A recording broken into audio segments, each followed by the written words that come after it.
반갑습니다.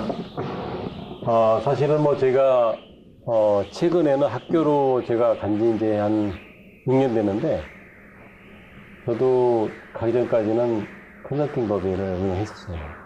그래서 이제 임 교수님하고도 이제 한 2년 정도 같이 했었고, 근데 오늘 제가 이제 이 포인트는 이거로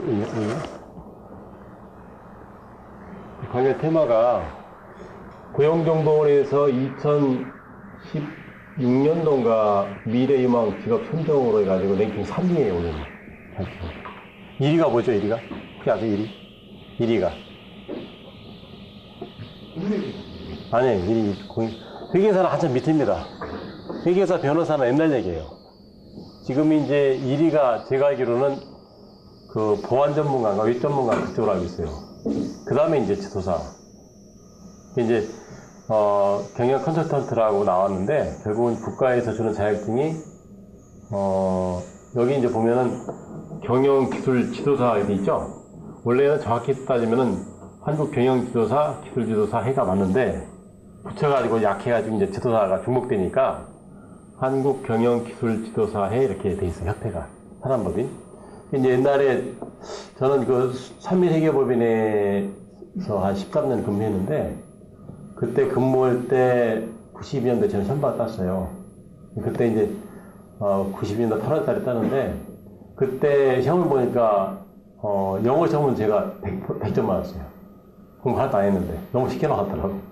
지금도 영어 시험은 어렵지 않아요. 웬만하면 토익 900점 넘잖아요. 그죠? 안 되나? 800점. 그러니까 영어 시험 쉽고, 그리고 그때도 이제 회계 개론하고 세법 개론이 그때는 별도 과목이 아니라 이제 그냥 언어 속에 포함돼가 나왔어요. 그때는 굉장히 좀 총론적으로 낮게 나왔는데, 지금은 별도 과목이 생겼어요. 그만큼 이제 업무 자체가 세분화됐고 전분화됐다는 얘기죠. 그 다음에 이제 수요가 굉장히 늘어나고 회원 수도 많아졌고, 일단 이제 그 교환에 나옵니다만, 현재 지도사의 등록 현황이 약 15,000명. 그 중에도 대학 교수가 2,000명. 그 이제 대학 박사, 공학 박사들이 2,000명 정도 되고, 이 중에 회계사, 변호사도 몇 명 있어요. 변호사, 노무사, 변리사, 이런 분들이, 한 1,500명. 노무사들이 많아요. 세무사들 많고. 회계사들은 한 150명 정도 돼요. 그래서 이제 저도 학교에서 그 회계사, 세무사 지도사반을 지도하는 그 지도교수인데, 저희 학교는 이제 주로 인문 쪽, 사회 쪽으로 과가 많다 보니까 주로 순수 학문이 많죠. 그러다 보니까 이제 경영 쪽에는 최근에 많이 이제 학생이 늘어나는데, 세무사 회계사 1년에 2-3명, 그 다음에 지도사 5명 당연히 붙었어요. 제가 이제 다 코치했죠.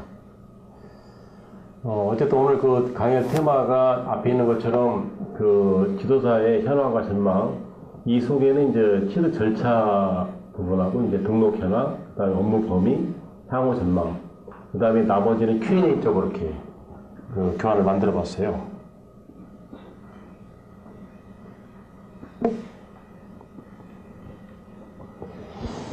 자, 이제 그 지도사 자격 취득 절차, 두 번째가 이제 지도 분야, 그 다음에 분야별 업무 범위, 네 번째가 지도사의 현황, 그 다음에 이제 등록 현황이죠. 그 다음에 향후 전망. 이렇게 되어 있는데, 어쨌든 하나씩 보자고요. 자, 우리가 이제 아까 그 어떤 그 학생분이 저한테 질문했을 때 이게 과목 자체가 상당히 그 많고 난이도가 어떠냐고 여쭤봤는데, 실질적으로 요게 그 취득 절차가 몇 가지 방법이 있어요. 1차적으로 양성과정 수강 자격, 그 다음 응시 자격 절차, 시간, 수강 시간, 그 다음에 이제 1차 면제자, 그 다음에 2차 시험, 그 다음에 이제 보수교육, 그 다음에 등록, 그 다음에 업무 활동 이렇게 되는데, 한번 보자고. 그 다음 시험 시행 시기. 자, 여러분들이 보면은 이 교환 부분이 나중에 공개되니까 시간 관계상 제가 조금씩 빨리 다 만들어낼 테니까 이해하시고요. 취득 절차를 보면은 1차 시험 부분이 여기는 학력과 경력 그런 제한 없습니다.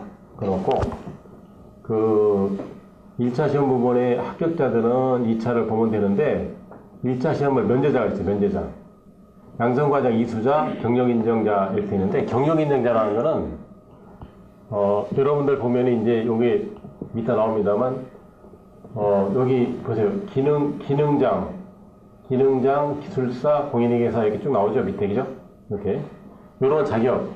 여러분들이 만약 기업에서 예를 들면 어떤 기업에 내가 총무과나 경리과나 자금과나 마케팅 이런 쪽에서 업무 경력이 있다면은 학사, 석사, 박사에 따라서 경력 연수가 달라져요. 예를 들면 내가 대학 졸업하고 15년 근무했다면은 15년 근무한 그 증명만 정확히 있으면은 1차 시험이 면제돼요. 이해가시죠? 이거 잘 몰랐을 거예요. 그죠? 근데 이런 걸 잘 몰라가지고 시험 응시를 많이 못 오는 경우가 많아요. 근데 이제 그게 굉장히, 근데 그 경력 검증 부분은 굉장히 중기청에 서기 때문에 우리가 하는 게 중기청에서 감사하기 때문에 그 서류를 혹시 우조라든가 거짓했으면 형사처벌 받아요. 그게 굉장히 사이트죠. 그러니까 옛날에는 그 경력 부분이 굉장히 이렇게 라프하게 했는데 지금은 디테일하게 봅니다. 그래서 진짜 그 직무를 했는지 그걸 다 조회를 기업으로. 그래서 그런 부분이 자신 있으면 그걸 에비던스를 제출하되 안 되면은 뭐야? 양성과정 교육을 받아야 돼요. 이해가시죠? 자, 정리하면은 경력이 확실하게 내가 직무 전문성이 있어가지고 경력 부분에 대한 개런티 할 수 있는 부분이 있다면 그걸로 대체하고 안 되면 뭐야? 1차 양성과정 교육을 받는다. 시간은 몇 시간이냐?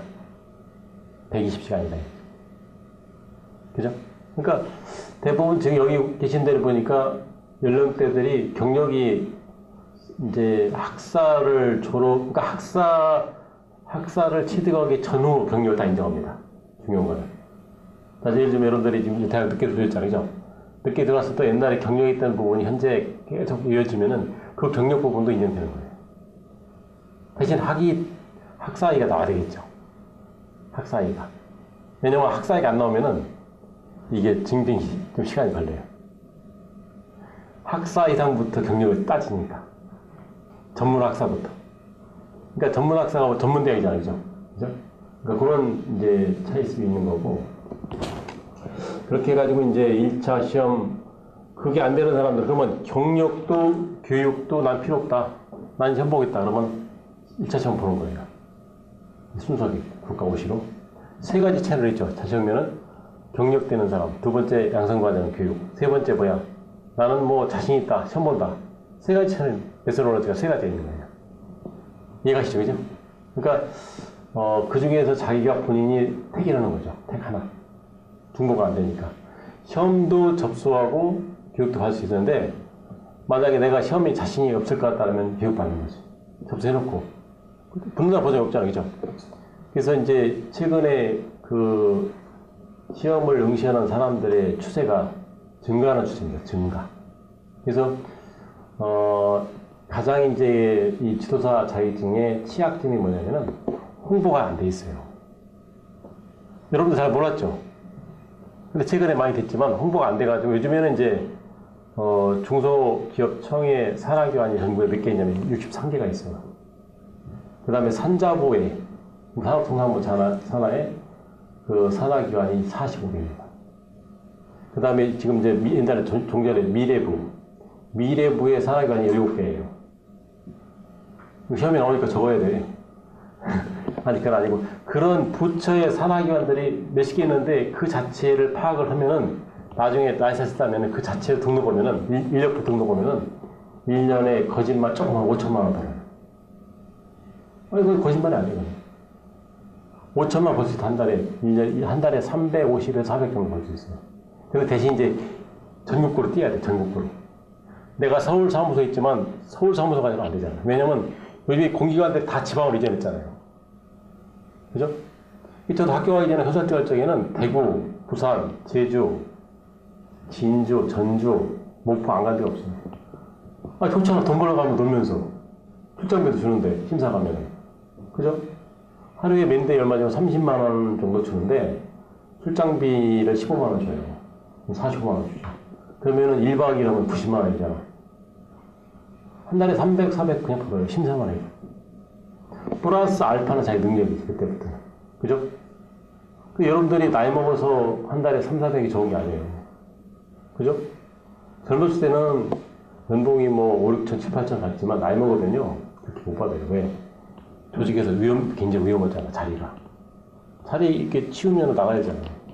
공무원이나 교직이 아닌 경우는. 그렇잖아요. 현실이. 저희 친구들, 대학 친구들 보니까 기업에 있는 친구들은 한두 명 빼고 거의 없어요. 다 리타이어죠. 은행쟁 단들은 다 이제 좋게 말하면 명태, 나쁘게 말하면 잘린 거죠. 그렇잖아요. 현실이. 아까 이제 윤 교수님 말씀하셨지만 이런 라이센스 하나 따놓으면요. 국가 공인이거든요. 여러분들이 지금 협회 회장님이 나이가 78세입니다. 그러니까 그 송가포 회장님이 나이가 78세인데 회장하고 있다고. 굉장히 전율적이에요. 젊은 사람 못지않게 활동적이야. 그런 분들이 현재 지도사 개업자 중에서 한 100명 돼요. 그분들 1년에 1억씩 벌어요. 1억, 연봉 1억.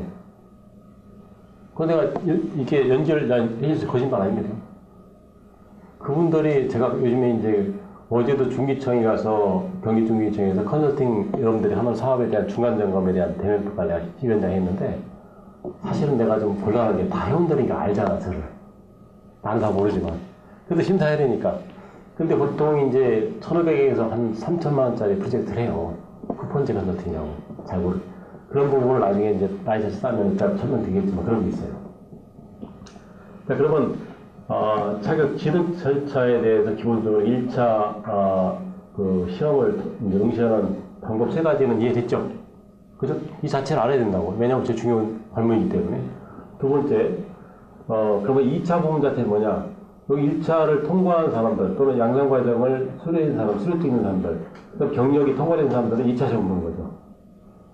그래서 보통 이제 1차는 그 4월달, 3월달, 4월달에 시험 보고 2차는 이게 이제 10월달인가 이게 8월달인가 될 겁니다. 8월 초인가 7월 같은 되는데 그렇게 하면 이제 2차 시험을 봐가지고 시험 붙으면은 중소기업 지금 이제 그 장관이 자격증을 줍니다. 기한은 몇월 며칠 시행한 어느 시험에서 어느 법에 의해서 통과됐기 때문에 자격을 부여하는 자격증을 준다고. 자격증을 주면은 일정한 절차를 밟아가지고 이제 그 실무수습을 수료해야만이 협회 등록이 되는 거죠. 그럼 회원증이 나오고 이제 활동하는 거예요. 그래서 이런 절차가 1차 시험, 2차 시험, 자격증 발급, 실무수습, 등록 신청, 정기지도 등록증이 나와서 활동하는 그렇게 되는 거죠. 그래서 이제 이 시험 부분은 2007년도까지는 협회에서 주관해서 중기청에서 감독해서 했는데 2008년부터는 산업인력관리공단으로 넘어갔어요. 그래서 공인회계사하고 변호사를 제한, 의사를 제한 3가지 과목 외에는 다 노동부 산하에 산업인력공단에서 지금 시험을 주관합니다. 세무사도 마찬가지, 노무사도 마찬가지, 변리사 다 마찬가지.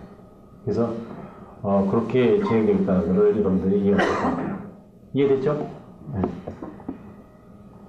끝나고서 시험 볼 거니까. 자, 그래서 일단 그 1차 양성과정 수강 자격, 응시 자격, 시험 과목 부분 앞에 이제 설명했던 것들 자체를 좀 풀어놓은 겁니다. 좀.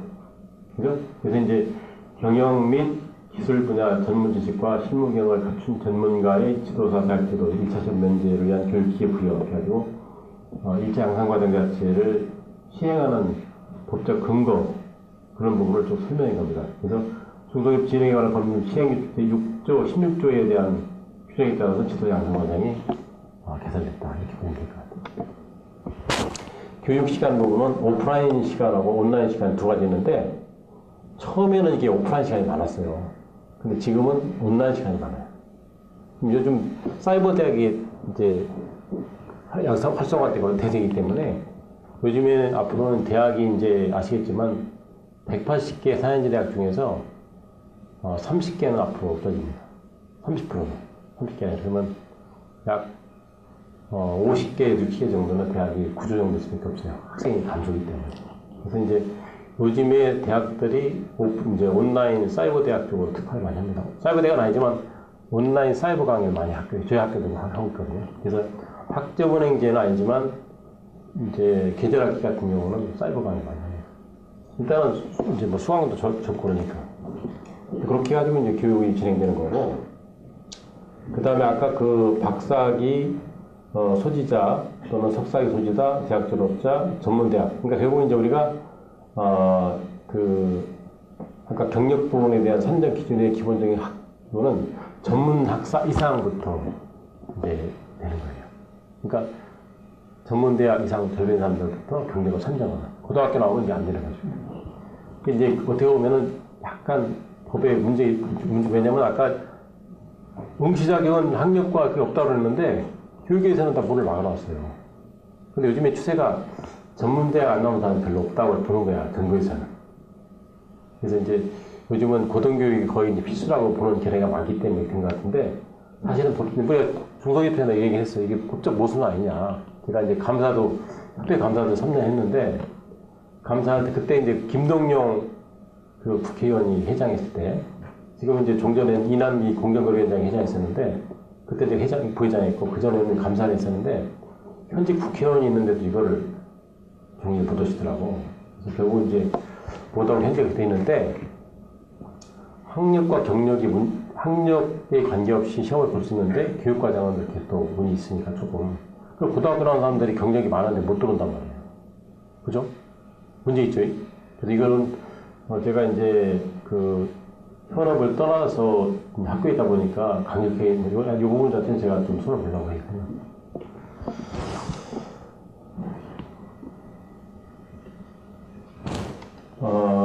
여기 보면은 이제 그 시험에 대한 자격 제한, 응시 자격 제한이 없다고 생각했죠.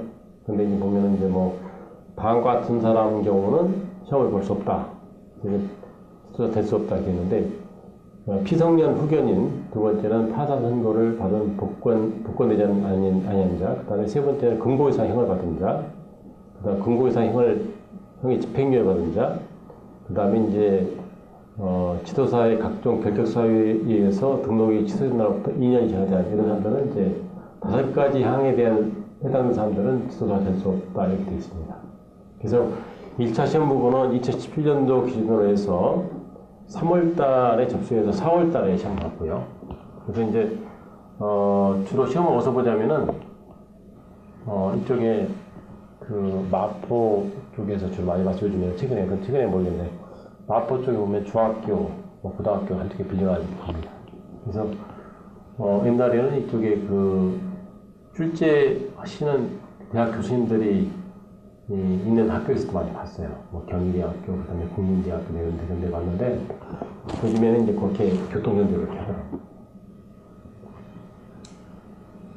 여기서 이제 보면 이제 1차 시험 절차, 아까 3가지 부분 자체에 대해서 일반인 1차 시험 자체는 아까 학력과 경력 제한 없이 응시할 수 있고, 양성과정 수료자의 1차 면제자 대상 부분은 박사 5년, 석사 7년, 학사 10년, 전문대는 15년 이상 실무 경력 있는 자. 아까 실무 경력이라 하면은 아까 뭐냐면은 여러분들이 만약에 정부 기관에 이제 공공기관 같은 데 있잖아요. 예를 들어 중소기업 비농공단, 테크노파크, 중소기업 지원센터, 그다음에 무슨 진흥원 이런 데 있잖아요. 이런 데서 근무원 경력이 있는 경우는 그 경력 중에서만 가져도 가림이 되는 거예요. 그다음 신용보증기금, 은행에 근무한 것 자체는 다 인정되는 게 아니에요. 은행에서 내가 대보험을 했다고 안 돼. 대보험인 것 자체 인정이 아니라, 예를 들면 기업을 심사하는, 지도하는 이런 쪽에 있잖아요. 그런 쪽에 됩니다. 이해가시죠? 그러면 만약 회계법인에서 기업들 기장지도라든가 사무장 했다 그러면 그 경력 인정이 됩니다. 어느 쪽에? 재무관리 쪽에만. 마케팅 홍보는 안 되는 거예요. 이해가시죠? 근데 만약에 이제 사장님이, 이제 저희가 여기 계신 분이 내가 어떤 사기업에 근무하는데, 건설회사에서 인사노무 자체에 대한 노무과에서 10년을 근무했다. 그러면 이제 경영지도사의 이제 인사조직, 조직 인사조직 쪽으로, HR 쪽으로 인정이 되는 거죠. 재무관리, 마케팅 이런 쪽은 안 됩니다. 1차 면제가. 이해되시죠? 자기가 근무했던 직군 자체에 대한 해당인 자체가 포함되어 됩니다. 관련성 있잖아요. 직무관련성이. 그래서 그 자체를 내가 만약에 총무과에서 1년 근무하고 인사 업무를, 그리고 마케팅 가서 한 10년 근무했다 그러면은 인사 쪽 1년은 의미가 없어요. 마케팅 10년 자체가 추가됩니다. 이거 굉장히 중요한 얘기예요. 여러분들이 경력 가지고 들을 경우는 1차 시험에서 굉장히 이거에서 많이 탈락되는데, 정확한 메인 자체를 이해하셔야 돼요. 그래서 내가 메인 자체, 메인 웍 자체가 뭐냐, 짝이 뭐냐, 거기에 따라서 이제 이쪽에 어플라이 해야 돼요. 섹션 자체 정할 때. 그래서 뒤에 나옵니다만, 지도사의 그 시험 볼 때 보면은 경영지도사, 기술지도사의 시험 시간과 1교시, 2교시에 따라서 나오는데, 시험 과목을 보면은 경영지도사, 기술지도사 두 가지 분야가 있습니다만, 이 중에서 이제 공통적인 게 뭐냐면은 중소기업 관련 법령 부분은 공이, 경영 기술 똑같이 보는 시험이고요. 그 다음에 이제 2교시에서는 기업진단론, 조사방법론, 영어 부분 자체는 공통입니다. 왜냐면 기업을 진단할 때, 지도할 때 기술지도사도 저걸 모르면 업무를 할 수가 없어요. 따라서 요 관련법, 기업진단론, 조사방법론, 영어 부분 자체는 공통 필수입니다. 1차. 그 다음에 선택이 뭐냐? 경영 부분 자체는 경영학, 회계학원론, 기술 쪽에서는 교육경영학, 자연과학 개론. 그래서 이제 공업경영학 자체는 옛날 산업공학을 가지고 산업공학. 근데 이제 보통 동상적으로 저희 때는 경영학과 나오면 산업과 같이 배웠거든요. 그죠? 아시죠? Industrial Engineering 가지고 산업과학 부분이고, 자연과학 개론 부분 자체는 뭐라고 해야 되나 그게? 하여튼 순수 학문의 기초 학문의 기본이다. 이렇게 보시면 돼요. 이과 쪽. 그죠? 이렇게 해가지고 이제 40문학제 해가지고 240문학 자체에 6개 과목이 되는 거죠. 그래서 이거는 객관식인데 오지입니다. 오지. 항목이 5개. 5개 하기 좀 어렵겠죠? 4개보다는. 그죠? 찍으면 안 됩니다. 찍으면 거의 떨어져요. 그래서 오지 선정이기 때문에 그중에서 이제 A형과 B형 자체 시험을 2가지 냅니다. 그래서 여기 이제 앞에 있는 사람은 A를 주고 B는 이렇게 쉽게 말하면 컨닝 못하게 이렇게 돌려요. 그래서 이제 제가 이제 회계학 개론, 그 다음에 진단론 이런 쪽으로 출제를 해본 적이 있는데, 원래 진단론이라는 게 없었어요. 저희 때는. 기업 진단론이 없었어요. 계약 원론 쪽에 포함했었는데, 기업 진단론이 왜 들어갔냐? 이제 회계사만 각종 면허를 갱신할 때 건설업 진단을 할 수 있었거든요. 근데 우리도 할 수 있어요. 그래서 공인회계사만 유력에 있던 행위독점 자체에 대한 면허에 대한 갱신에 대한 회계 진단 업무를 한 10년 전부터는 지도사도 가능합니다.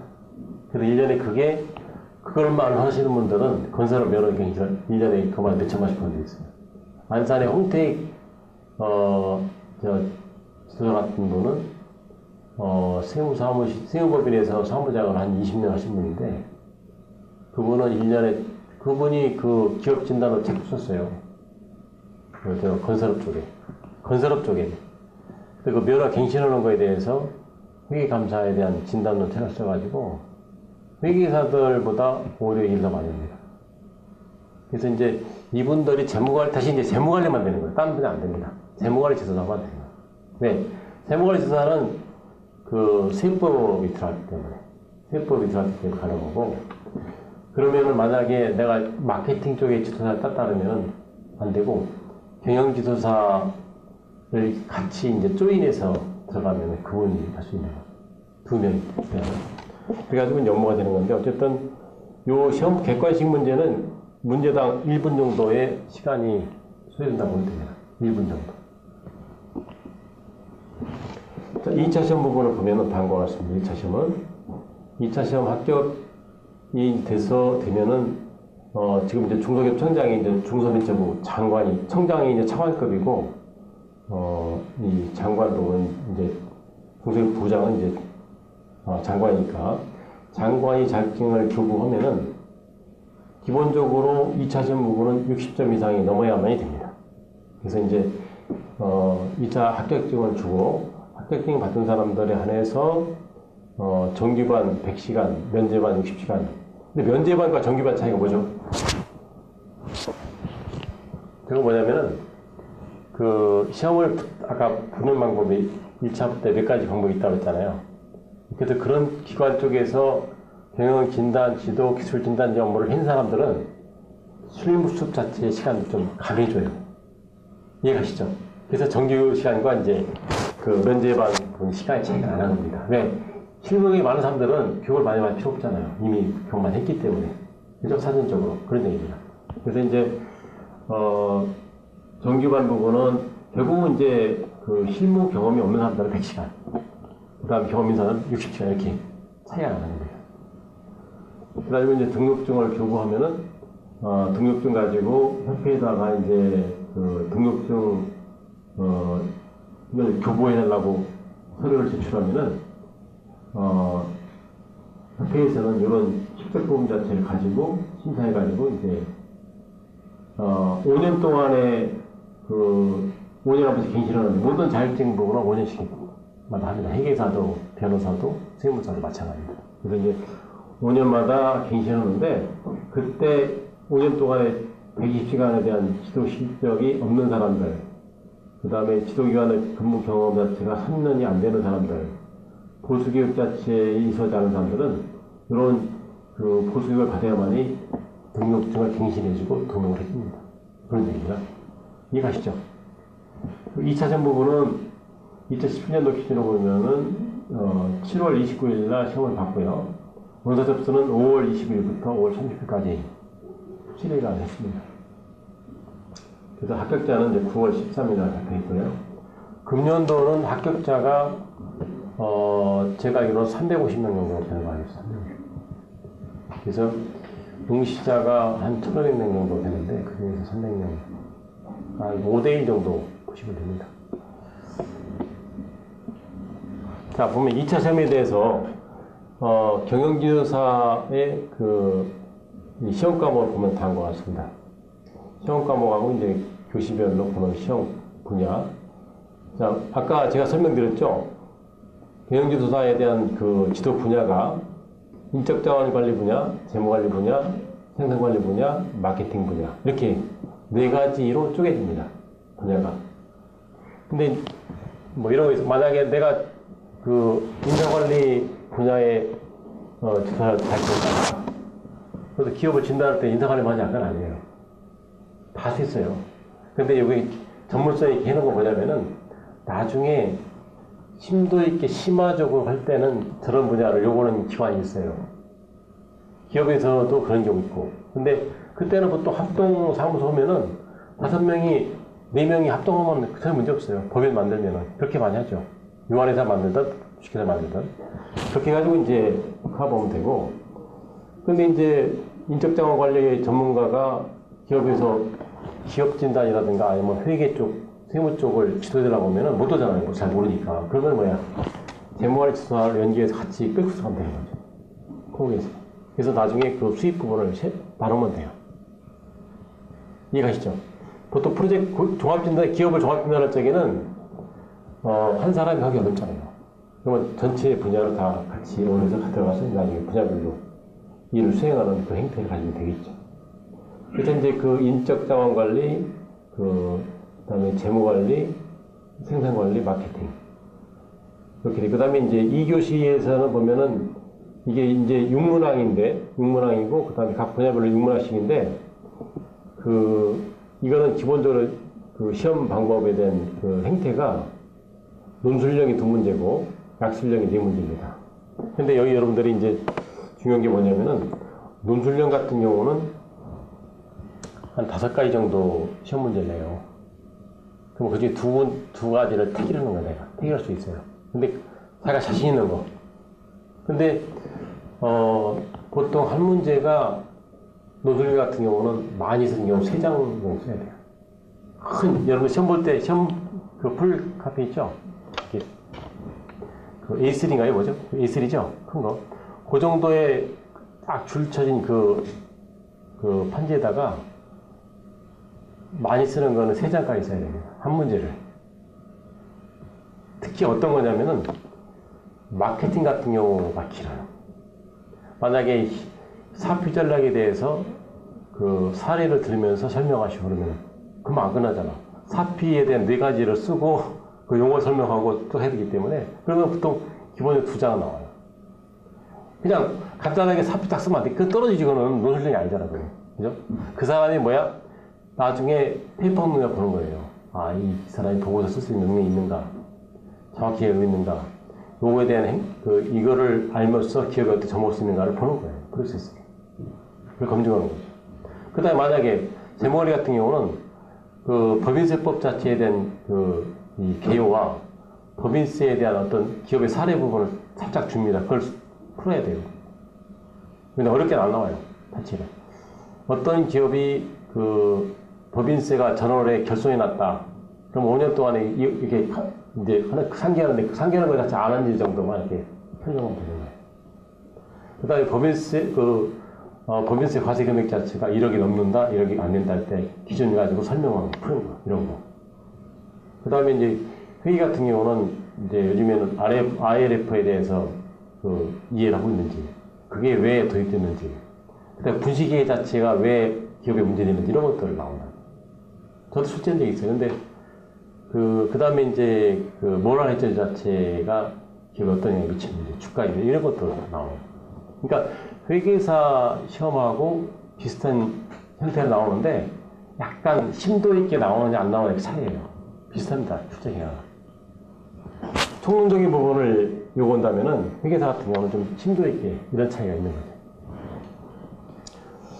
그 다음에 마케팅 같은 경우는 요즘에 보면은 대부분 이제 시장조사 부분이 굉장히 마켓 리서치 할 때 마켓 리서치에 대한 기본적인 메스로로지가 몇 가지 있는가, 그 방법에 대한 특징이 뭔가, 문제점이 뭔가, 기업에 대한 활용 부분 이렇게 것도 나오는 거죠. 그죠? 그 다음에 이제 뭐 생산관리 같은 경우는 원래 이제 그게 기본적으로 여러분들 OR 아시죠? OR이 뭐죠? 오퍼레이션 리서치 해가지고 계량적인 기본적인 바탕이 있는 것들인데 생산관리의 기본적인 부분은 통계 자체가 통계에 대한 이해 정도를 측정하는 거. 그 다음에 이제 기업의 현장에 가서 어떻게 생산 공정을 이해하고 프로세스를 이해하고 그 다음에 공정별 원가를 계산할 수 있어야 되고 그 공정 자체 문제점 자체를 어떻게 하면 개선해서 효율을 높일 것인가, 그 다음 코스를 다운시킨가 이런 것 자체에 대한 이해를 하는 측정, 그런 분야가 생산관리죠. 근데 여러분들이 만약에 내가 만도기에서 QC팀에서 13년 근무했다 그러면은 그런 것들은 아무것도 아니죠. 그 자체를 쓰면 되는 거니까. 근데 그런 경험이 없다면 안 되는 거죠. 그래서 아까 경력 부분 자체를 그걸 보는 거예요. 연구할 수 있기 때문에. 근데 이제 저도 옛날에 한라공동가 만동이 있죠. 거기 협력업체를 안양인 업체를 저희 회계사들하고 종합팀장 한 적이 있어요. 1억 받고. 근데 저도 사실 제조업체 근무한 적이 없어요. 제조업체 모르니까 제조업체 근무하는 사람을 데리고 간 거예요. 그 사람은 진단을 못해요. 제조업체 이해를 못하기 때문에. 근데 그런 부분을 이제 공정 자체 프로세스를 모르기 때문에 그죠? 접근을 못하죠. 그런 분들이 딱 그쪽에 한 사람이 멤버 들어와서 이제 프로포즈 쪽에 그런 리즘이 들어가야 돼요. 그래야만 이게 없앨 텐데. 자, 1차 시험과 2차 시험에 대한 분야, 그 다음에 개발적인 특성, 이해됐죠? 네. 그 다음에 기술지도사 부분에도 이해되시는 관련 있는 분들은, 경영지도사와 대동소이합니다만, 단지 이제 분야 부분이 기계, 금속, 전기전자, 섬유, 생산관리, 정보처리, 환경 분야. 여기서 보면 생산관리 분야는, 경영 쪽하고 중복되는데, 조금 다른 건 뭐냐면 여기는 완전 테크니컬한 부분이 상당히 강하죠. 기술적 부분이 강하죠. 생산관리 부분이 현장 중심은 중심인데 경영관리도 그런데 기술지도사 부분은 훨씬 더 현장 중심 쪽으로 테크니컬한 부분이 강화되는 그런 또 시험이 나온다 이런 얘기고, 옛날에 없던 것들이 뭐가 있냐면은 정보 처리 분야하고 환경 분야하고 생명과학 분야는 최근에 생겼습니다. 요즘에는 생명과학 환경 분야가 굉장히 중요하잖아요. 그래서 저런 쪽에 라이센스 딴 사람들은 업무가 상당히 많다는 얘기를 하더라고요. 요즘에 이제 바이오 쪽, 생명과학 쪽 이런 쪽으로 이제 상당히 기업들이 많다 보니까 그 엔지니어들은 많지만 외부 전문가들이 대학교 수들은 거의 시간이 안 되기 때문에 기술사나 지도사들한테 그런 이제 원인이 많다. 마찬가지로 이제 이것도 이제 논술량이 2문제고 약술량이 4문제에 그래서 시험 각 30점, 10점 이렇게 됩니다. 스킵하기 나오죠. 자, 그러면 이제 여러분들이 이제 지금까지 자격증을 취득하는 절차 부분 자체와 과목 부분을 이해했다면은 그 다음에 중요한 게 이게 사실 이게 중요한 거죠. 그러면 지도사 자격증을 따면은 어떻게 목사할 수 있느냐, 업무 자체가 뭐냐 중요하죠, 그죠? 그래서 이제 기획기획 관리 분야 이거는 뭐 공통적으로 아까 지도사가 경기도사 같은 경우는 재무관리, 생산관리, 마케팅, 인적자원 관리를 망라해서 공통적으로 이제 기업의 굉장히 기획 전략 수립해주는 그런 부분은 누구나 다 할 수 있는 그런 분야가 공통적으로 그런 거고요. 2번째가 재무관리, 3번째가 생산관리, 4번째가 마케팅, 5번째 인적자원 관리, 그 다음에 기타. 이쪽에서 이제 분야를 기술화하는 것들은 다 기타로 봤는데, 어쨌든 봅시다. 그 중소기업 구조 고도화 지원 시책 제47조 별표 2항에 보면 이렇게 되어 있습니다. 지도 분야가 인사, 조직, 노무, 상무관리, 재무관리 및 회계, 생산 유통관리, 그 다음에 판매 및 수출입. 수출입 같은 경우도 지금 관세사들이 많이 하는데, 우리가 그 관세 수출입 대행은 못하지만, 관세사들의 업무 같은 경우도 우리가 많이 업무를 합니다. 수출 업무. 왜냐면 정부에서 각 지방 중소기업청이나 각 시도에는 수출 지원센터가 다 생겼어요. 들어봤죠, 그죠? 서울시도 수출센터가 굉장히 많아요.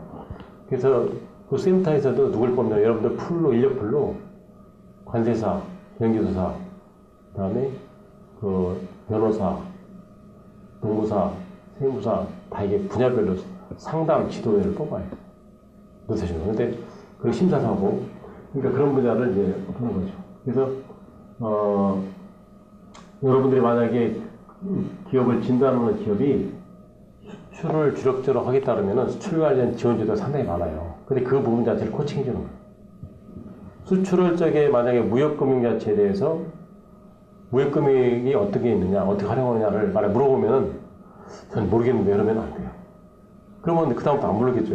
그죠? 근데 관세사들 같은 경우는 거의 이쪽에 못 나와. 그분들은 세관 쪽, 그 공항 쪽에 주로 있기 때문에 거의 필드가 못 해요. 시간이 안 돼요. 업무 자체가. 그래서 요즘에 지도자들 제가 많이 합니다.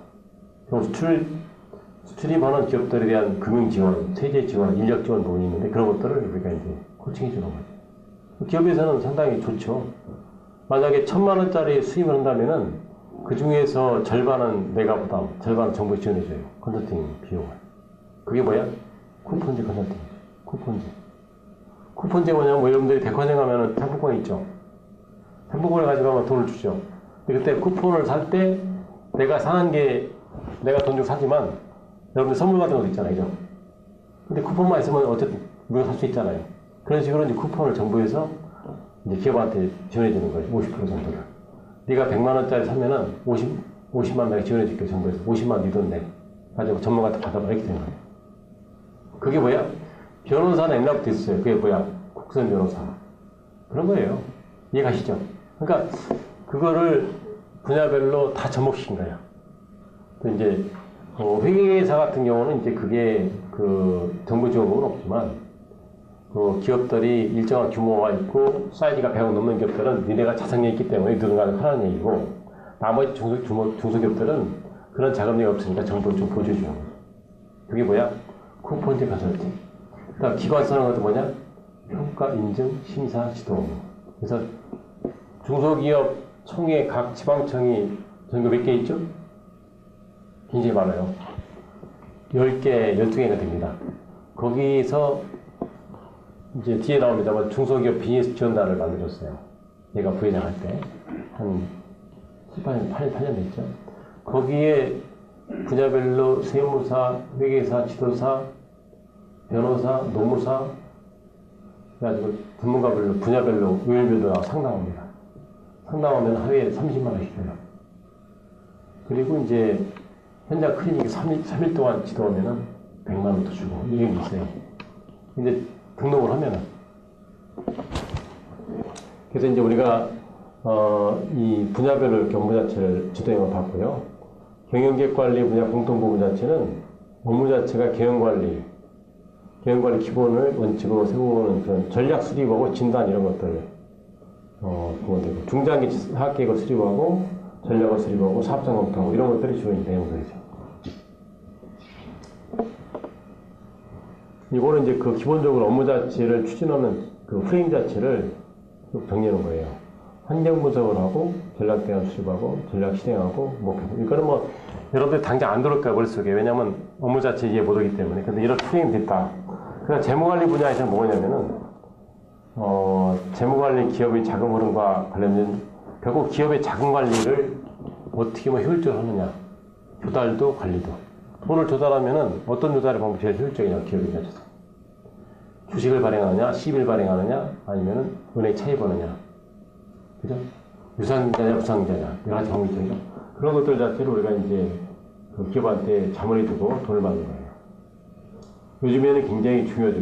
그래서 회계 조직, 장부 처리, 사무 처리, 재무 구조, 자본 운영, 이익과 비용 관리 이런 것들을 주로 업무 속에 포함합니다. 재무 관리에 대한 프레임워크 자체도 이제 여러분 환경이 뭐죠? 환경은 현재 기업의 상태를 보는 거예요. 그 기업 상태가 뭐냐면 그게 기업의 정확한 비전과 목표가 있느냐. 경영 관리. 두 번째, 자금 사정 어떤가, 현금 오는 것 어떤가. 세 번째, 세무이체는 잘하고 있는가. 네 번째, 인사, 채용과 절차, 승진 잘 되어 있는가. 그 다음에 기업에 대한 제품에 대한 홍보 마케팅이 잘 되고 있는가. 그죠? 그 다음에 물건을 파는 다음에 자금 매수 잘 되고 있는가. 영업 관리죠. 그 다음에 SP, 세일즈 프로모션이 잘 되고 있는가. 이런 부분 자체를 쭉 정리해주는 환경 자체를 측정해보고, 그 다음에 그 투비 대상에 대한 방향성을 도출하고, 재무제표를 분석하고, 성장성과 수익성과 안정성과 활동성과 생산성을 분석해서 그 문제점을 도출해서 개선점을 내주는 이런 프레임 자체가 기본적으로 재무관리 프레임워크예요. 그 다음 생산관리 분야는 이렇게 이제 아까 말씀드린 대로 매크로하고 마크로 거시적인 거하고 미시적인 거를 분석해서 슈진 아이디어를 도출해가지고 빌드업을 해서 그다음 품질, 생산성 낮기, 그 다음에 이 코스트를 분석해서 앞으로의 그 기업의 R&D가 기술 개발이죠. 기술 개발부터 생산에 대한 그 QC 상상, 그 다음에 앞으로의 그 개선 방향, 그다음 점검, 사후 관리, 유지 보수 이런 것들을 어떻게 할 것인가를 다루는 분야가 이제 되겠죠. 그 다음에 이제 지도사 중에서 뒤에 나옵니다만 가장 등록 분야가 그 분야별로 재무관리, 인사, 마케팅, 생산 쪽에 어떤 쪽이 제일 많을까요? 활동하는 사람들 현재 15,000명 회원 중에서 어디 제일 많을 것 같아요? 뒤에 나옵니다만 뒤에 교환이 다 있어요. 근데 경영 지도사 중에서는 재무관리가 많습니다. 그리고 그 다음에 마케팅일 거예요. 근데 마케팅이 그 윤 교수님이 마케팅 쪽이에요. 저는 재무 쪽이고. 윤 교수님, 재무 쪽이구나. 윤 교수님 재무 쪽인가? 재무 쪽, 재무. 근데 재무 쪽이 시험이 제일 어렵기 때문에 사람들이 약간 회계하고 세법 쪽에 자신 없으면 마케팅, 인사 쪽으로 가요. 근데 세법이나 회계학 쪽으로 이제 경험 있고 있는 사람들은 재무 쪽 하고. 근데 기업에서는 가장 많이 요구하는 것은 재무 쪽이에요. 근데 그 세무사들하고 회계사들은 항상 이제 악의가 있어요. 세무사들하고 회계사들하고 우리하고 부딪히는 게 있다고, 기업에 가면. 근데 조금 이제 회계사들은 좀 다른 게 회계사들은 사이즈가 좀 있는 기업들을 주로 클라이언트가 있다면은 세무사들 우리가 비슷해. 사이즈가 적지 않은 중소기업. 그러니까 어디 가면은 어떤 세무사가 자기를 지도를 해주고 있대. 어디 가면은 저는 이제 가면은 제가 다 뺏어오죠. 네, 걔네보다 내가 더 법을 많이 알으니까 잘하니까. 근데 대부분 지도사들이 밀려요. 왜 밀리냐? 자꾸 세무 얘기만 하려고 그래. 세무 얘기 자체가 원래 메인은 우리가 아니잖아. 기업을 전반적으로 프레임을 진단해주고 문제점 중에 세무 부분 자체 한 부분이야. 이렇게 접근해야 되는데 그걸 가지고 세무사하고 싸우려고 하면 우리가 져요. 왜? 그 사람들 기장되기 때문에 정보를 자기들이 먼저 가지고 있잖아. 그래서 여러분들 내가 이제 실무 개발자 하나 하는데 여러분들 정말 현실을 직시해야 된다. 행위독점 자체에 대한 독립법이 있는 거 세무사법이 있는데 그걸 건드리면은 이 사람들하고 싸움이 안 되니까 그렇게 하지 말고 세무계 부분이 왜 이런 문제 생기지를 한번 제가 전반적으로 진단해 볼게요. 이렇게 접근하면 돼. 이걸 모른단 말이에요. 처음에는. 접근하면은 그 사장은 이렇게 한다고 돈 달라고 더 달라는 게 아니니까 반대할 이유가 없다고. 세무사들이 못 보는 게 많아요. 세무사들이 시행해 뭐냐? 회계 잘 못한다. 기업회 기준 자체에 따라서 준용된 것 자체를 적용하느냐는 부분을 딱 들어가면은 다 걸려. 세무회계만 했기 때문에. 재무회계 기업회계를 안 했기 때문에 거기서 걸리는, 거기서 우리가 이기는 거예요. 저는 세무사 이 사람들 다 데리고 제가 다 이겼어요. 농담이 아니라. 그래서 그 기업을 분해하고 접근하는 어프로치가 노하우예요, 사실은. 이 컨설턴트 기본. 그리고 많이 알아야 돼. 그리고 최근의 트렌드를 빨리 읽어야 돼. 그 다음에 내가 가는 기업에 대한 산업군 자체에 대한 부분을 다 파악해 가야 돼. 만약에 어떤 분이 이 보리 음료수를 만드는 우리가 업체를 내가 기업을 진단하러 간다. 근데 이게 경쟁업체 어딘지 모르고, 규모가 얼마인지 모르고, 수출이 얼마 되는지 모르고, 수입을 얼마 모른다면은 대화 안 되는 거예요. 그럼 우리가 선정할 수가 없어요. 이 자체, 산업군 자체를 다 이해하고, 어느 정도 그 기업에 대한 데이터를 알고 난 다음에 들어가 접근해야지, 그렇지 않으면은 우리가 이길 수가 없다고. 그죠? 근데 그런 부분 자체에 대해서 여러분들이 항상 이 컨설턴트는 이 머리를 많이 써야 돼요. 다시 말하면 정보 자체에 대한 획득을 무단히 해야 돼요. 그걸 자기가 만들어야 돼, 데이터베이스를. 그러면은 이거는 정해진 가격이 없어요. 세무사들은 기장대리, 그 다음에 나중에 결산할 때 조정료가 딱 정해져 있잖아. 자산대 매출 딱 정해있는데 우리는 그게 없어요. 협약이 나누면 중소 매출액이 50억인 기업도 5천만 원 주세요. 내가 해결해 줄게. 5천만 원 줘요. 나중에 또 문제될 것도 없어. 사실은 뭐 따지면 왜? 법이 없기 때문에. 외관법 자체 위반했다. 회계사 징계 먹어. 세무사법 위반했다. 세무사 징계 먹어. 우리 뭐야? 징계 먹을 대상이 거리가 없어. 사기만 안 치면 돼. 이해되시죠? 사기라는 게 뭐냐? 일을 안 해주는 게 사기죠. 그러고 된다고도 안 되는 거. 특히 여러분들이 이제 나중에 펀드라이징 할 때, 기업을 자금조할 때 IPO 하기 전에 기업을 이제 매칭해 줄 때 자금을 투자해줄 때, 이때 내가 해줄게요. 이렇게 하면 안 돼. 노력해봅시다. 이렇게 해야 된단 말이에요. 협약할 때도. 되면은 성공을 받겠다. 이렇게 가야 되는데, 처음에는 이 사람들이 모르니까 욕심에 해줄게. 5천만 1억 줘. 모델 사기잖아. 그죠? 그렇게 하면 안 된다는 거지. 근데 대부분 뭐 은행에 있다는 사람들이 그걸 많이 해. 내가 해줄게. 요즘 옛날에. 그게 안 되거든. 왜냐면 내 동생이 은행원 지점장에도 안 되는 건 안 되잖아. 심사 딱 하면, 그죠? 재무제표 안 되면 안 되잖아요. 기본적인 재무 상황이 돼야 되는데 안 되면은 안 되거든. 근데 그거를 자기가 만들어준다? 처음 해봤어. 사기죠. 그래서 여러분들이 요즘에 그렇게 요즘에 그런 게 없어서 처음에 이게 많았어. 그래서 여러분들이 이제 마케팅 분야 상당히 앞으로 이 기업의 전략 수립할 때 제목 관련보다 이렇게 마케팅 분야가 상당히 요즘에 필요합니다. 왜? 개인도 기업에 크든 작든 간에 재무도 마찬가지지만 홍보 마케팅 부분은 중요하거든요. 물건을 잘 만들었다? 못 판다? 기업 망하죠. 그래서 이 마케팅 홍보 부분이 굉장히 중요합니다. 그래서 요즘에 전략 수립하고 시장 조사하고 어떤 이 전략 재수립하고 피드백하고 앞으로 비전 설정할 때 기본적으로 시장 조사가 철저히 안 되면 안 됩니다. 그래서 이 STP가 있고 마케팅 믹스가 있고 인플레이션이 있고 그다음에 이제 통계가 있는데 이런 부분 자체를 이제 마케팅 분야의 기본적인 프레임입니다. 그다음에 인적 자원 관리. 아까 인사조직 쪽이죠. 이쪽에 요즘에 이제 고용노동부 쪽에서 가장 1년에 노동부 예산이 90조 되는 정책이 많습니다. 저도 이제 국가 NCS 쪽에 예산 심의원인데 여기는 여러분들이 나중에 이제 일하게 되면은 정부에서 가장 단가가 높은데 여기 하루에 맨대 50만 원 줘요. 지방 가면 70만 원까지 줘요. 하루에. 심사 가면. 70만 원 여러분들 하루에 벌기 쉽지 않잖아요. 그죠? 보통 20만 원까지 주나? 보통 지방 가면 65, 70만 원씩 줘요. 빡비까지. 근데 이제 이게 어떤 업무냐면은 HR 쪽에, 인사회 쪽에 관심 있는 사람들 잘 활용하면 좋은 게, 대학을 저녁에 취업이 안 되죠. 그죠? 기업에서 옛날 4년 전에 배웠던 대학 교육 자체가 기업에 오면은 기업이 대학보다 더 빨리 바뀌어요, 트렌드가. 대학이 늦어요. 대학에서 A를 가르치면은 기업에서는 A1을 가르치다 넘어가. 그런 차이 자체에 대한 직무 자체를 빨리 테이크업 시키기 위해, 레벨업 시키기 위해서 만든 게 뭐냐, 국가 표준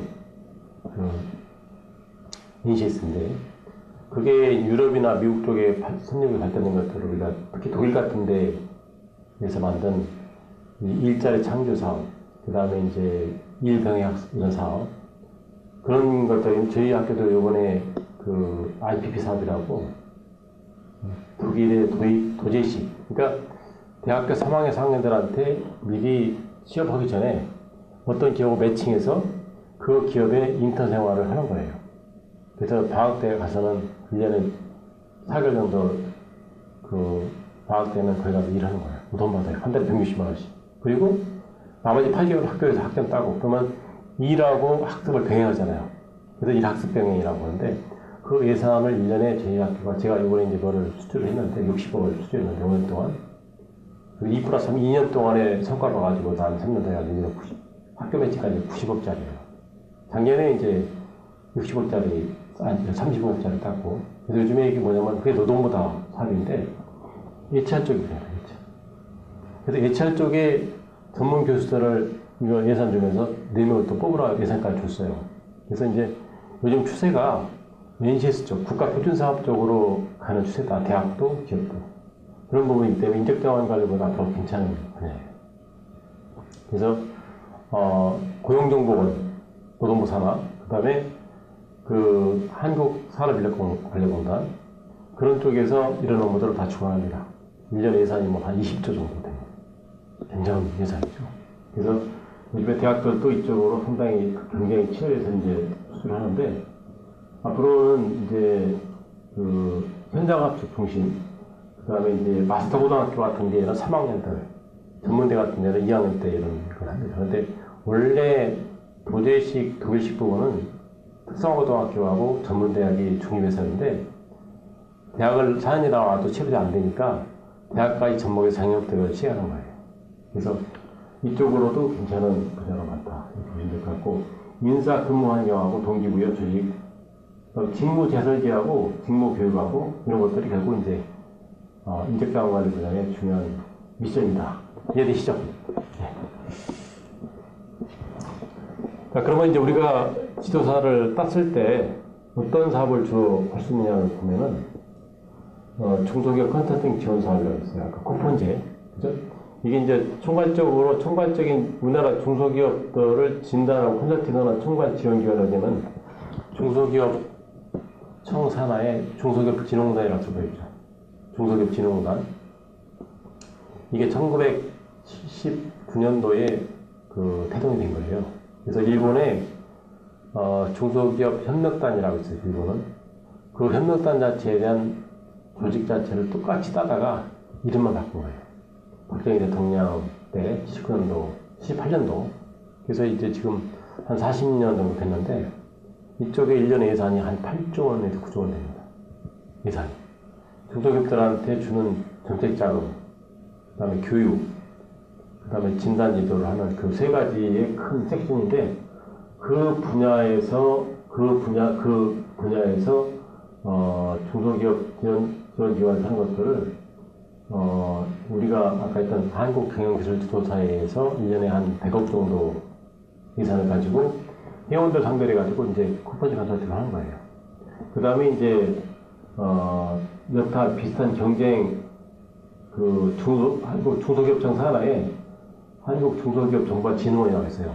거기에서도 1년에 100억 정도 하는데 그 부분 자체는 다른 법인으로 협회로 넘어가서 1년에 200억 정도가 이제 쿠폰 예산입니다. 그래서 여기에 참여 쓰는 사람들은 주로 이제 경영지도사, 기술지도사, 그 다음에 세무사, 노무사, 회계사, 변호사 다 들어갈 수 있어요. 근데 메인 자체는 경영지도사입니다. 그래서 1년에 그 예산 부분을 활용해서 컨설팅 하는 분들은 기본적으로 1년에 5천 정도 합니다. 회사는. 5천 정도. 개업자가 현재 우리가 회원 수가 15,000명이지만 개업자는 제가 알기로는 한 3,500명, 4,000명 됩니다. 나머지는 현재 기업의 공무원, 금융기관, 공공기관, 대학 교수들이 많아요. 그래서 현재 기업자는 3,500명에서 4,000명 될 겁니다. 자, 우리가 이제 그다음 두 번째는 이제 아까 말씀드린 대 비즈니스 지원단이라고 있어요. 2007년도가 생겼습니다. 7년도가 중소기업 대형기업 상담을 종합적으로 하기 위해서 변호사, 변세사, 세무사, 공인사, 기술지도사 등을 인력풀을 만들어서 각 지방청에다가 배치했어요. 그래서 상시 상근합니다. 그래서 거기 가면은 종합병원, 기업 다니면 병원 다니면 종합병원이에요. 종합병원 가면은 내과, 예과, 뭐 이비인후과 다 있잖아요. 그래서 가면은 다 해결 다 되는. 그래서 옛날에는 여기에 따로 다녔잖아요. 회계사 따로 가고 변호사 이렇게 하는데 지금은 거기 딱 중소기업청에 가면은 기업이 뭐냐 해서 해결되는 거예요. 법률 쪽 변호사, 그 다음에 그 특허증 변리사, 수출입 권세사, 경영기술 애로, 자금 쪽 경영기술사, 그 다음에 기술지도 기술지도사 이렇게 돼 있는데 이걸 완스톱으로 하기 위해서 만든 기술입니다. 1년에 예산은 50억 정도 됩니다. 이것도 우리 협회에서 합니다. 협회에서 합니다. 쿠폰제하고 이 비즈니스 전달 자체에 대한 예산이 한 150억 정도 됩니다. 협회. 이런 예산을 가지고 이제 그들한테 회원들한테 이제 서비스를 제공하고 있고요. 저기에서 또 부수적인 게 뭐냐면은 현장 클리닉 플러스 내가 상담을 하루에 한 10군데 이상 하면은 그 중에서는 뭐가 있냐면 보너스가 있어요. 저도 저 몇 년 했거든요. 3년 해보니까 1년에 저 상담을 일주일에 한 번 가서 상담하는데 상담료는 뭐 한 달에 100만 원밖에 안 들었는데 그 정도. 근데 플러스 알파 뭐냐면은 김 박사님 컨설팅 좀 해주세요. 그러면은 200~300짜리가 한 달에 한두 건씩 걸려요. 이해 가시죠? 그러면은 정부의 예산 지원 없이도 민간이 그냥 자기 예산이 얼마 안 되니까 그렇게 가지고 하면은 이제 비즈니스 전단에 등록해서 활동하면은 제가 한 3년 해보니까 3년 동안에 조사만 해야 1억 정도 벌었더라고요. 한 달에 1년에 한 3천만 원 버는 거죠. 이렇게 해가지고 결국은 우리가 기업을 접근하는 것 자체가 굉장히 자연스럽잖아요. 근데 여러분들이 기업을 접근할 때 이런 루트 없으면 누구 찾아갈 거예요? 그죠? 아는 지인들 몇 명 있겠지만 한계가 있거든. 근데 중소기업들이 370만 개 중소기업들이 있잖아요.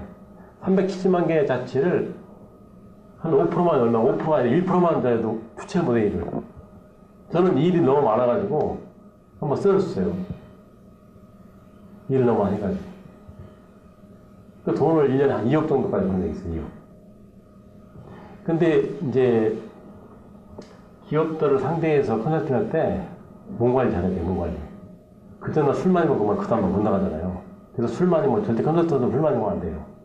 몸 관리 잘해야 돼요. 몸이 자산이니까.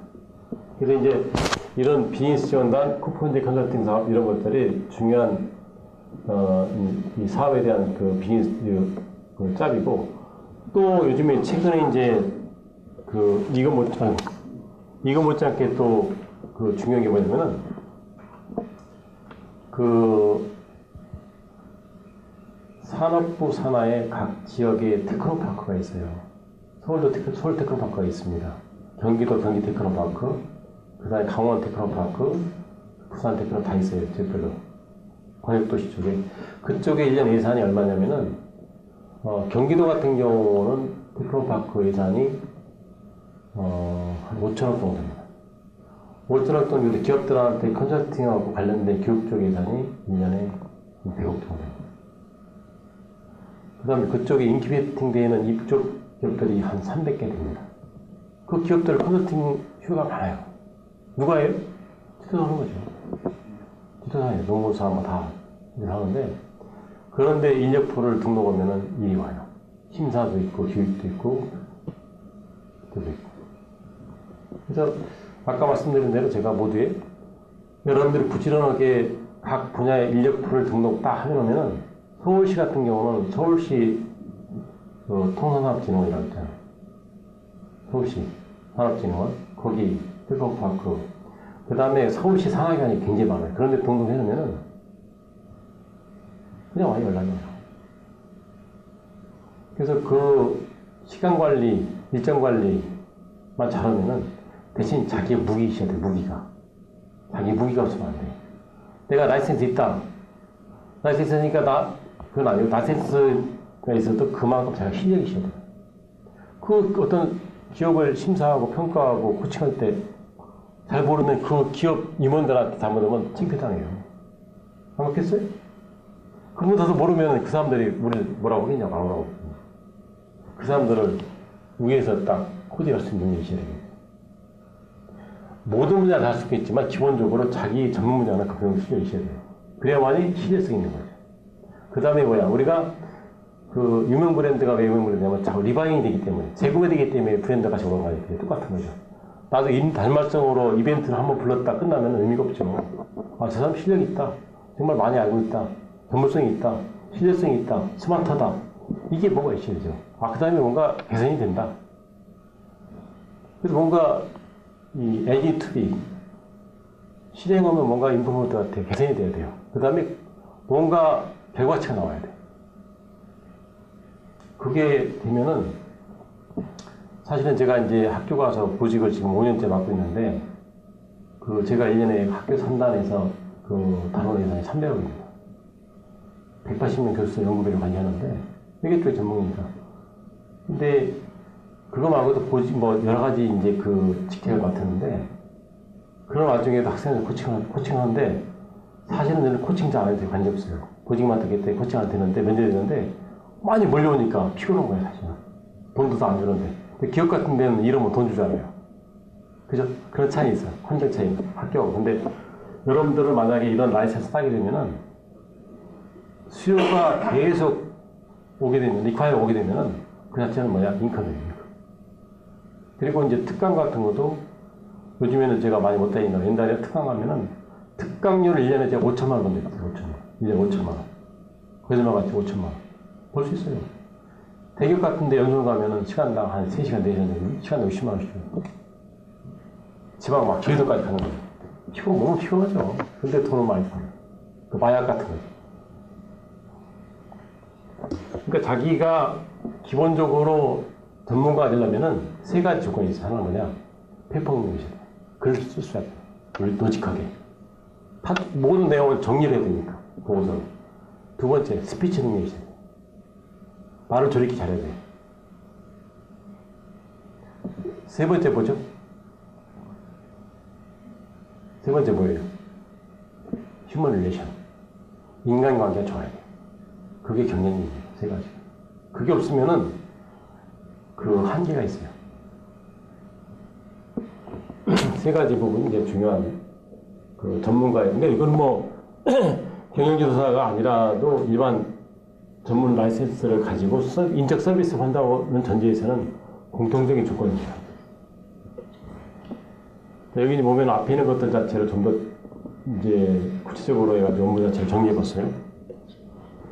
그러니까 지도사가 할 때는 법적 근거 부분은 중소기업 진흥에 관한 법률 제46조부터 54조까지가 쭉 연관되어 있는데 그 부분 자체를 정리한 겁니다. 그래서 업무 스코프를 보면은 경영의 종합 진단지도, 두 번째는 인사조직 노무, 사무, 그 다음에 세 번째는 재무관리와 회계 진단지도. 재무관리 분야는 여러분들이 세무사들하고 이제 약간 오버랩되는 게 뭐냐면은, 세무사들은 기장대리 하는데 우리 기장대리 하는 것도 할 수 있어요. 근데 방법이 뭐냐? 우리는 사무실 갖고 와가지고 쌓아갖고 하는 건 불법이에요. 세무사법 위반이고, 현장 가서 지어내는 건 문제 없습니다. 이해가시죠? 현장에 가서 장부 기장 기동하는 것들은 전혀 문제, 돈 받을 문제 없어요. 근데 내가 물건, 서류 갖다가 여기 와서 사무실 이렇게 대리하면 걸립니다. 근데 하는데 전산으로 하면 안 걸리겠지. 전산으로만 안 하면 돼요. 전산에다 기록 남잖아. 와서인 거. 근데 현장 가서 생각들은 관계없어. 왜냐면 현장의 진단 지도에 세무 회계 부분을 할 수 있는 법적 업무가 있는데 내가 갖다가 쌓아놓고 근데 이제 이것도 전혀 문제 없게 할 수 있는 방법이 있어요. 알려드릴게. 세무사, 회계사, 사무장들이 여자들이 많이 하는데 어떤 여자분들은 1년에 2억 정도 해요. 기장 한다니까 50개 정도 한다니까. 어떻게 하느냐? 뭐 방법은 세무사 연결하면 되는 거지. 세무사 같이 하면 되는데 그 방법 말고도 자문 계약할 때 세무대리 계약하지 말고 경영자문 계약을 하면 돼. 그리고 그 세무 자체는 한 분야로 해주는 거. 나머지 가지고 경영자문료로 계산을 끌면 돼. 그러면 법적 문제 없어요. 근데 세무사, 사무장들은 자꾸 그것만 하려고 그래. 근데 내가 여성 지도자들이 가가지고 강의 가끔 할 때 그렇게 하지 말고 왜 자꾸 세무 대리만 하려고 그냥 하지 말고 다른 게 많잖아. 이거는 부수적으로 서비스 해준다고 그래. 그리고 다른 걸 접근해가지고 그거를 기업의 종합 진단지도 경영자문 계약하면은 전혀 문제 없잖아. 그 다음에 계산자 계산할 때도 세무를 하지 말고 경영자문 지도로 해가지고 계산만 하면 전혀 문제 없어요. 근데 거기다 세무 기장 대리라 써놓으면 걸리는 거야. 생각보다 걸리는 거야. 그렇잖아요? 우리가 만약에 내가 이거 사건 해결해 줄게. 변호사 아닌 사람이 해주면 걸리잖아. 똑같잖아. 똑같은 거고. 그죠? 그런 부분이 이제 지혜라는 거죠. 왜냐면 독립법이 있는 라이센스 부분은 근대에 있는 건 문제돼요. 상승되기 때문에. 내가 만약에 노조한테 내가 자문해줬다. 근데 그게 경영 자문료로 받은 문제인데 노무대리면 너무 걸리는 거예요. 그렇잖아요. 그죠? 근데 우리가 의료인이 아닌 의사나 약사인 사람, 의사 아닌 사람들이 시술을 벌이잖아. 약사 아니나 약 팔면 걸리 똑같은 거잖아요. 약사 아니나 약 팔면 걸려요. 그건. 똑같은 거잖아. 그런 부분 자체에 대해서는 사실은 이제 저는 이제 경험이 많고 이게 어려우니까 이제 알지만 일반 사람 잘 몰라요. 처음에는 아니 뭐 돈 준다니까 좋잖아. 좋습니다. 나중에 쌓이면은 그 경쟁업체 라이센스들 이걸 제소한단 말이야. 제소. 그래가지고 협회에서 제가 감사할 때 어떤 여자 사무장이 걸린 거예요. 지방에서, 진주에서. 그분이 이제 회계법인 사무장으로 나오는데 굉장히 실력이 좋아요. 내가 만나봤더니 내가 이제 그걸 조력해줬거든. 그래서 이제 결국은 이제 무혐의 나왔는데 1차에서는 세무사법 위반해가지고 뭐 벌금이 나온다고 하는데 2차에서는 우리가 이제 카운터 내고 해가지고 다 문제없이 나왔는데 창피하잖아. 그래서 이제 어쨌든 어떻게 나왔냐면은 이 사무장이 그 사람의 권지도사가 한 행위 자체는 세무사로서의 라이센스를 준 것도 아니고 지도사 명함을 줬고 처음에 계약할 적에도 세무대리가 안 했고 경영 자문대리를 했더라고. 자문대리자 같잖아. 대리자가 빼야 돼. 경영 자문 계약하면 돼. 대리가 들어가서 세무대리로 검사가 본 거야. 근데 검사가 이제 기소한 거예요. 그래가지고 벌금을 때렸는데 부당하다 항소했죠. 그래서 결국은 우리가 이겼는데 그런 과정에서 막 세무사들은 세무신문에 지도사가 세무사무를 막 탈권했다고 막 확대해가지고 이슈화시키려고. 이슈화시키게 그래야만이 우리 신문을 빼놓을 거 아니야. 그러다가 결국 이제 세무사들이 지도사하고 이제 싸우지 말고 우리도 라이센스 따자 해가지고 이 사람들이 세무사들의 지도사를 많이 딴 거예요. 요즘은 세무사들이 지도사에 있는 사람들이 한 500명 정도 됩니다. 회계사 한 150명 돼. 그래서 요즘은 이 융합이고 퓨전이잖아요. 그래서 나 혼자 다 한다? 천만에 안 돼. 회계사도 나 혼자 다 한다? 기업 다 못해. 몰라. 회계만 하는 사람이 어떻게 기업 진단합니까? 못해요. 회계 쪽을 하지만 나머지 몰라. 내 업무를 모르기 때문에. 호봉제에 대해서 뭐가 문제입니까? 물어보면 회계사 알아요? 몰라요. 알 수가 없죠. 호봉제 뭔지도 몰라. 근데 우리 같은 경우 알잖아. 호봉제 뭔지. 인사, 고가, 평가, 직무 재설계, 직무 권장, 범위. 그 사람 모르죠. 우리는 알잖아요. 그럼 코고는 거야.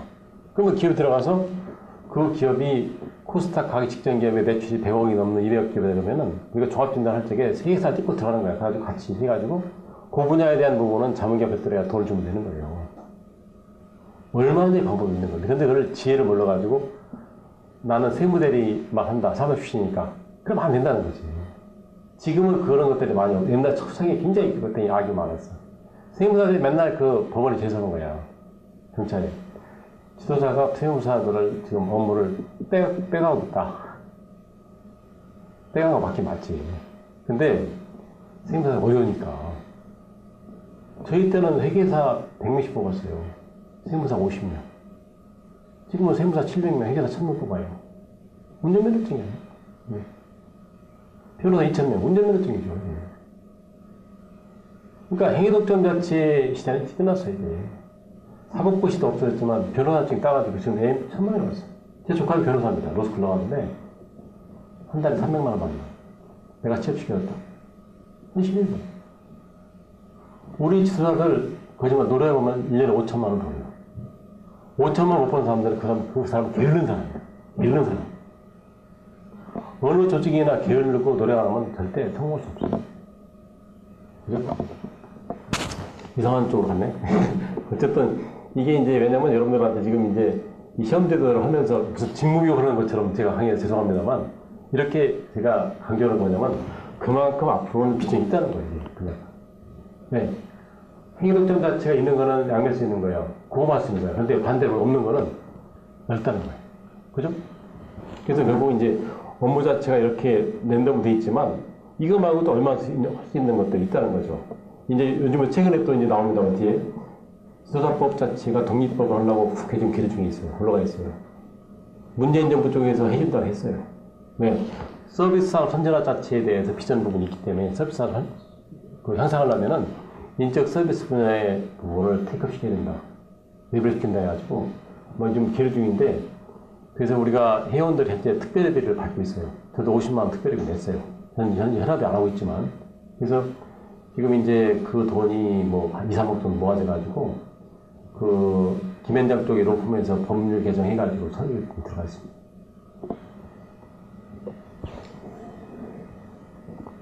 그 다음에 이제 기술조사 경우는 이제 아까 경영 쪽에 반대, 경영이 아닌 나머지 기술 쪽으로 다 이런 업무 자체가 쭉 있는 거고 그 다음에 여기 보면은 여기도 이제 조사, 분석, 평가, 증명, 대행 부분이 들어갔는데 앞에 보면은 경영조사 같은 경우는 그 밑에 진단, 지도, 자문, 상담, 조사, 분석, 평가, 확인, 대행이 들어갔어요.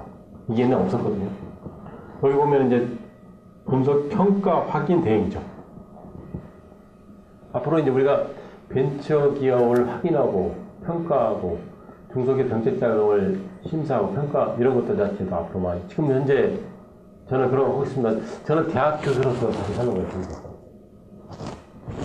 지도가 현재 신분이 지도사는 못하기 때문에 대학 교수로서의 이제 이런 평가 그다음에 심사 확인을 하고 있지만 경영지도자 라이센스가 있기 때문에 또 인력풀을 넣어준 것도 있어요.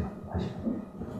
그래서 이런 부분이 들어왔기 때문에 상당히 그 법부분 자체가 많이 향상되어 있다, 발전되고 있다. 저희 때는 이게 없었어요. 그 분석 평가 확인 대응 뭐 없었습니다. 이게 최근에 얼마 전에 7년 전에 들어간 거예요. 7년 전. 자, 최근 5년 동안의 수험자 및 최종 합격자 현황을 보면 다음과 같습니다. 최근에 5년 동안 수험자하고 최종 합격자 현황을 보면은 분야별로 1차, 2차, 2011년부터 2015년도까지의 추이입니다. 그래서 2011년도를 보면은 1차 850명 해가지고 147명이 붙었고, 그 다음 2차에서는 1015명이 응시해가지고 180명이 붙었습니다. 거의 한 7, 8대 되죠? 그죠? 그 다음에 2015년도에 보면은 1차가 1424명이 응시해서 217명이 붙었고, 2차가 1740명이 응시해서 450명이 붙었습니다. 연령대로 보면 다 나왔습니다. 연령대로 보면은 경영 같은 경우는 20대가 37.8%, 옛날에는 20대 3대가 없었어요. 40대, 50대, 60대 있어요. 지금 뭐야? 20대들이 저희 학교도 5명 붙었어요. 학생들. 20대가 40%예요. 30대가 37%. 20대, 30대가 이걸 왜 따겠어요? 바보들이 아니거든, 걔들이. 똑똑해 해주면 돼요. 왜 트렌드를 읽는 거죠. 여러분들 이 학교 졸업하기 전에 빨리 따야 돼. 졸업할 때 이게 자격증 못 따면 임 교수님 졸업시키지 말아요. 농담이고. 아니, 따놓으면은, 네, 왜냐면 이거, 아니, 따놓으면은 제가 정말, 이제, 너무 이제, 쉽게 얘기한 것 같지만, 여러분들 노후에 70까지는 절대 노후에 흔들림이 없어요. 정말. 75까지도. 75가 훨씬 많아, 지금. 그 회계-협회 전화 물어보세요. 저 말이 거짓말이니까 확인해보세요. 70대 몇 명이니까 등자 물어보세요. 저 거짓말은 아니, 몇 명이니까 물어보라니까요. 굉장히 왕성히 활동이. 70대들이 힘들어, 제가 깜짝 놀라는 게, 얼마 전에 소상공인 시장 증후나서 그 컨설팅원들을 뽑는데 300명이 왔어요. 배우힘을 뽑는데. 그 위원장이 항상. 미안하죠, 나는. 파이원들을 누구 떨어뜨렸단 말이야. 그죠? 절반은 떨어뜨렸잖아. 마음이 아프죠. 근데, 어떤 기준이 그러니까. 300명 하는데 보니까 70대가 몇 명 하는지 알아요? 17명. 17명 붙었다니까, 배우힘을. 정말 열정적이고. 그리고 PT도 잘해. 야, PT도 잘해. 그리고 필법도 잘해. 파워포인트 늦지만 잘 만들어. 오, 나 놀랐어요. 저는 이 파워포인트 만든다고 좀 헤맸거든요. 빨리 못 만드니까. 만들게 만들었지만. 근데 70대가 또 잘 만들어요. 내가 배웠다니까. 야, 그래서 이게 요즘에는 100대 시대이기 때문에 70까지, 75까지 일해야 돼요. 한 달에 2, 300씩 벌면 좋잖아요. 손주 용돈도 주고, 마누라 정보 사주고, 그죠? 노대주 되고. 근데 여러분들이 지금 이 라이센스 따면 어떤 대학보다 좋아요? 왜냐면 기관들이 등록해 놓으면 일이 와. 아, 정말 와요. 근데 교수한테 많이 와. 솔직히 많이 오는데 교수는 강의 때문에 못 나가. 방학 때 아니면 나갈 수가 없어. 그러니까 뭐야? 여러분들 좋은 거야. 저는 매일다가 오라고. 갈 수가 없잖아요. 그러니까 그 학교로 가더라도 라이센스만 좋아. 우선적으로 박사 있고 이 라이센스 있으면 우선적으로 불러요. 왜? 실무 경험도 있고 학위도 있으니까. 검증됐잖아요. 이론과 실무 경험도 있으니까. 근데 그런 사람들은 대부분 학교가 있단 말이야. 근데 그러니까 여러분들이 그 일반 회원들이 일이 더 많아지는 거예요. 사실은. 우리가 나가면 일이 줄잖아요. 교수가 나가면. 나갈 수도 사실 없어요. 시간 안 되기 때문에. 윤 교수님 평가를 한번 갈 수 있겠다. 못 나가요. 저도 마찬가지 못 나간다고. 방학 때 빼놓으면. 자, 우리 국내 컨설팅 시장의 규모를 보면은, 업체에서는 이게 정확한, 여기 통계 안 내온 컨설팅 회사도 있습니다. 딱 5,500개 정도 됩니다. 그 중에 종사자가 약 36,000명, 매출액 약 5조 3천억. 그 다음에 이제 한국과 일본과 미국, 유럽, 이런 쪽에 비교하면 아직까지는 우리나라 사이즈 부분은 굉장히 적습니다. 2013년도 기가 좀 늘어났겠죠. 그럼에도 불구하고 아직까지는 뭐 일본이 약 39조, 우리가 5조니까 그 다음에 미국이 140조, 유럽 같은 데가 90조, 세계 시장 약 330조입니다. 사실은 제가 이제 그 옛날에 안진회계법인 아덴데슨하고 PWC 3일에서 7년을 근무해봤는데, 전 사실 5년 만에 집을 샀어요. 결혼하고. 처갓집에서 돈 없다고 딸을 못 주겠다고 했는데 5년 만에 집 사니까 장모님이 좋아하시더라고. 그만큼 뭐야? 연봉이 센 거죠. 삼성물산 다니는 친구보다 3배를 받았으니까. 근데 뭐 이제 스페셜을 받으니까, 성과급을 받으니까. 그래서 국내에 한 20개 로컬 회계법인 쪽에서는 컨설팅 파트가 다 있어요. 특히 이제 빅5 쪽에 회계법인에 들어가면은 회계감사하고 세무자문 업무보다 컨설팅 업무의 수입이 더 큽니다. 60%입니다. 3일 같은 경우도 9천억 정도 매출하는데 그 중에서 60%가 컨설팅 수입이에요. 자꾸 이제 감사하고 대표적인 필요하기 때문에. 요즘에는 얼마 전에 율촌이라고 로펌에 제가 이제 거기 공무도 돼 있는데, 미국. 거기도 이번에 컨설팅 연구소를 만들었어요. 집을 만들어서 거기 제가 공무입니다. 근데 거기 이제 민사지법의 파산부 부장했던 사람이 그 소장이에요. 판사가 뭐라고. 맨날 부르는 거야. 어떻게 오느냐고. 근데 로펌도 지금 컨설팅 회사 시장을 진출하고 있다니까, 로펌이. 그 정도로 시장이 사실 크다는 얘기죠, 반대로 얘기하면. 이게 이제 기업의 인수합병 업무도 법률적인 부 빼놓고 나머지 회계사들이 일반 현상하는 업무 자체를 인력 뽑아가지고 하는 거예요. 근데 몇몇 다 비싼 거냐. 이 이제 저한테 재무적으로 검토해달라고 하면은 제가 500만 원 정도 받고 일해주는데 자기들이 그 하는 클라이언트들 있잖아, 기업들. 그 업체들의 수요가 오면 그걸 해주는 거예요. 자연스럽잖아, 그게. 얼마나 좋아. 기업을 많이 알고 있으니까, 정보를. 그래가지고 회계사 뽑고, 등록 뽑아가지고 하는 거지. 7명 있다고. 여기 역삼동에 스타타워 빌딩 16층, 14층, 3개층 쓰고 있잖아요. 지금 세상에 그렇게 변하고 있어요. 로펌도 그걸 태운단 말이에요. 그래서 자기가 정말 실력 있고 뭔가 이렇게 에스파트한 게 있으면 일반 내가 개업을 안 하더라도 갈 데가 많아요. 사실은 저는 학교 그만두고 그런 로펌 같은 경우는 연봉 이상을 받을 수 있어요. 사람이 혹사되겠죠. 그래서 안 가는, 날빈지 있거나 안 가는데 여러분들이 그런 특성이 있다는 거예요. 이 컨설팅 뭐 매력이 있다는 거예요. 그리고 이제 선진국으로 가는 이제 과도기에서는 우리나라도 결국은 그 서비스 산업 자체 선진화되지 않으면 선진국이 될 수가 없어요. 여러분들도 잘 알고 있잖아요.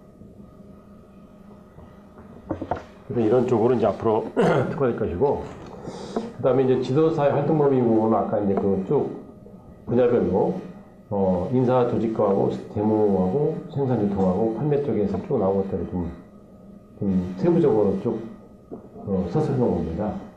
사무실을 개인적으로 사무실 개업할 수 있고, 그 다음에 지도본을 만들 수 있고, 상담회사 만들 수 있고, 금융자본에서 만들 수 있고, 이렇게 만들 수 있고, 그 다음에 이제 업체 고문계약, 자문계약 해가지고 쭉 할 수 있고, 그 다음에 기관 위촉 부분은 여기 보면은